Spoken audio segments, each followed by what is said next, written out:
உன் எக்ஸ் பிரெக்னண்டா இருக்காளாமே. கேள்விப்பட்டேன். வா போய் ஹார்லிக்ஸ் பழம்லாம் வாங்கி கொடுத்து பாத்துட்டு வந்துருவான். அவ ஹஸ்பண்ட் எப்படி இருக்கானாமா? உன் நெருங்கிய சிநேகிதே ஆளு பாடி பில்டரா மேடா, அவனுக்கு ஒரு வாழ்த்து சொல்லிடுவான். வா போய் ஜாலியா நீங்க காலேஜ் டைம்ல பண்ண லவ் பத்தி எல்லாம் பேசிட்டு வருவோம். அதையே ஏண்டா சொல்லி வம்பளுக்குறீங்க?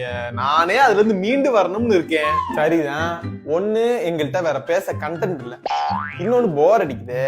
எங்களுக்கு டைம் பாஸ் ஆகணும்ல. உங்களுக்கு போர் அடிக்குதுன்னா கம்பி மத்தாப்ப பத்த வச்சு கம்பு கூட்டுக்குள்ள விட்டுக்குங்க, இல்ல வானவெடியை பத்த வச்சு டவுசருக்குள்ள விட்டுக்குங்கடா. ஏன்டா வரீங்க? அப்படியா? என்னடா சொல்றேன்?